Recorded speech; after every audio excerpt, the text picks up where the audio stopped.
بسم اللہ الرحمن الرحیم۔ السلام علیکہ یا ابا عبداللہ الحسین علیہ السلام۔ السلام علیکہ یا ابن رسول اللہ۔ السلام علیکہ یا ابن امیر المومنین وابن سید الوصیین۔ السلام علیکہ یا ابن فاطمۃ الزہرا سیدۃ النساء العالمین۔ السلام علیکم ورحمۃ اللہ وبرکاتہ۔ امام علی مقام علیہ السلام نے 10 محرم کو جو خطبہ یزیدی فوج کے سامنے، عمر بن سعد کے لشکر کے سامنے جناب امام علی مقام نے فرمایا وہ یہ ہے۔ راوی کہتا ہے کہ جب عمر بن سعد کے سپاہی گھوڑوں پر سوار ہو گئے تو امام علیہ السلام نے اپنے ایک صحابی کو ان کی طرف بھیجا، انہیں واعظ اور نصیحت کی، چند مطالبے کی طرف مبذول کرایا، لیکن انہوں نے اس کی پرواہ نہ کی۔ اس کے بعد امام علیہ السلام ناکہ پر اور ایک قول کے مطابق اپنے گھوڑے پر سوار ہوئے اور عمر بن سعد کے ساتھیوں سے خاموش ہونے کے لیے کہا اور انہیں اپنے خطبے کی طرف متوجہ کیا۔ وہ سب خاموش ہو گئے۔ امام علیہ السلام نے خدا کی حمد و ثنا اور محمد و آل محمد پر درود و سلام اور انبیاء اور ملائکہ پر درود بھیجنے کے بعد ارشاد فرمایا، اے لوگو، وائے ہو تم پر، تم نے سرگردان حالت میں ہم سے مدد طلب کی اور ہم تمہاری مدد کے لیے جلد حاضر ہو گئے، لیکن تم نے جن تلواروں کو ہماری نصرت میں اٹھانے کی قسم کھائی تھی ان کو ہمارے قتل کے لیے اٹھا رکھا ہے۔ یہ خطبہ ان کوفیوں کے لیے تھا جنہوں نے امام علی مقام کو خطوط لکھ کر بلوایا تھا۔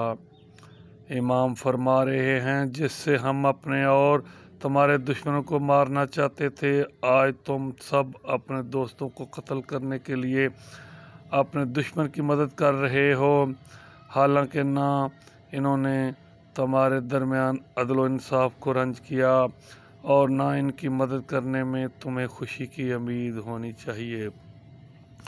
تم پروائے ہو کس لیے ہماری نصرت سے ہاتھ اٹھا لیا، حالانکہ تلواریں نیلاموں میں اور دل مطمئن پرسکون اور ارادے محکم ہو چکے تھے، لیکن باوجود اس کے کہ تم نے فتنے کی آگ جلانے میں ٹڈیوں کی مانند جلدی کی اور اپنے آپ کو آگ میں ڈال دیا۔ اے حق اسلام کے دشمنوں، اے قرآن سے منہ موڑنے والوں، اے دین کے دشمنوں اور اس کے کلمات میں تبدیلی کرنے والوں، اے گناہ گار لوگوں، اے شیطانی وسوسوں کی پیروی کرنے والوں، پیغمبر اسلام کی شریعت سنت کو مٹانے والوں، خدا کی رحمت تمہارے شامل حال نہ ہو۔ ان پلید لوگوں کی حمایت تو کر رہے ہو، لیکن ہماری نصرت سے دستبردار ہو گئے ہو۔ ہاں، خدا کی قسم، قدیم زمانہ ہی سے تم میں مکر و فریب تھا اور تمہارا خمیر اسی مکر و فریب کے پانی مٹی سے اٹھایا گیا اور تمہاری فکر اسی پر پروان چڑھی ہے۔ تم ایسے بدترین پھل ہو جو کھانے والوں کے گلے کو زخمی کر دیتا ہے، اور تم ظالم غاصب لوگوں کے سامنے چھوٹے سے لقمے کی مانند ہو۔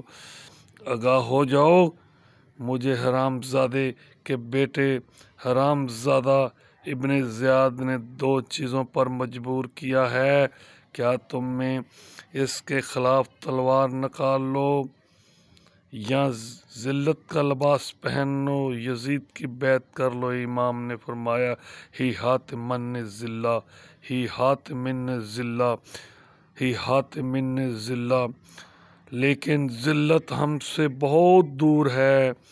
امام علی مقام نے کہا ذلت کا لباس پہن کر یزید کی بیعت کر لوں، لیکن یزید ذلت ہم سے بہت دور ہے، کیونکہ خداوند متعال اور اس کا رسول اور مومنین اس کی ہمیں اجازت نہیں دیتے کہ ہم ذلت کی زندگی کو عزت کی موت پر ترجیح دیں۔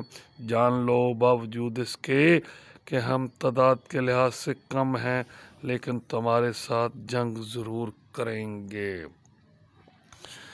حضرت نے اپنے خطبے کے بعد کچھ شاعر اس طرح کہے، اگر ہم فتح یاب ہو جائیں اور دشمن کو شکست دے دیں تو یہ کوئی عجیب بات نہ ہوگی، کیونکہ ہم ہمیشہ دشمن کو شکست دینے والے ہیں، اور اگر مغلوب ہو کر مارے جائیں تو ہمارا یہ مرنا نہ تو خوف و ہراس کی وجہ سے ہوگا اور نہ ہماری جانب سے ہوگا، بلکہ ہماری موت کا وقت اور دوسروں کی ظاہری کامیابی کا وقت آ پہنچے گا۔ اگر موت کی سواری ایک گھر سے دوری اختیار کرے تو دوسرے گھر کی جانب ضرور پڑاؤ ڈالتی ہے۔ ہمارے ابا اجداد تمہارے ہاتھوں سے مارے گئے، جس طرح گزشتہ صدیوں میں لوگ موت سے دوچار ہوتے رہے۔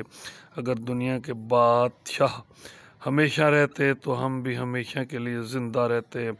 وہ لوگ جو آج ہمارا مذاق اڑا رہے ہیں، ان سے کہو کہ عقل کے ناخن لو، چنانچہ جس طرح آج ہمیں موت کا سامنا کرنا ہے، اسی طرح ان مذاق اڑانے والوں کو بھی سامنا کرنا پڑے گا۔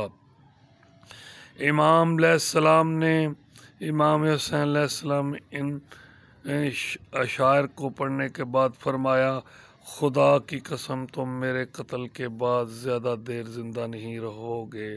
تمہاری زندگی ایک پیدے کے سوار ہونے سے زیادہ نہیں ہے۔ زمانہ تیزی کے ساتھ تمہارے سروں پر چکی کی طرح گھوم رہا ہے، اور تمہاری اضطرابی حالت چکی کی کیل کی طرح ہے۔ یہ خبر میرے والد بزرگوار حضرت علی علیہ السلام نے میرے جد امجد رسول اللہ سے سنی اور مجھ سے بیان فرمائی تھی۔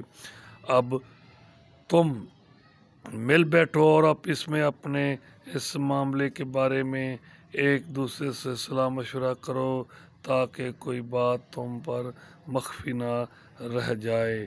پھر اس کے بعد تم میرے قتل کے لیے اقدام کرو اور مجھے مہلت نہ دو۔ میں نے اس خدا پر بھروسہ کیا ہے جو ہمارا اور تمہارا پروردگار ہے۔ خطبہ ارشاد فرمانے کے بعد آپ نے اس سپاہی یزید سے اظہار نفرت کرتے ہوئے فرمایا، اے پروردگار، انہیں اپنی رحمت کی بارش محروم کر اور ان پر ایسا قحط نازل کر جیسے جناب یوسف کے زمانے میں نازل فرمایا، اور ہمارے غلام مختار ثقفی کو ان پر مسلط کر دے، تاکہ وہ انہیں موت کے تلخ جام سے سیراب کرے، کیونکہ انہوں نے مجھ کو جھٹلایا اور مجھ فریب دیا۔ تو ہمارا پروردگار ہے، تجھی ہی پر بھروسہ کرتے ہیں اور تیری ہی مغفرت کے طالب ہیں، ہر ایک کو تیری ہی طرف لوٹ کر آنا ہے۔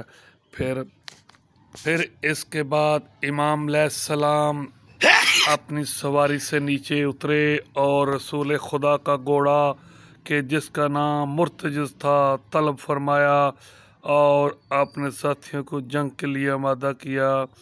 امام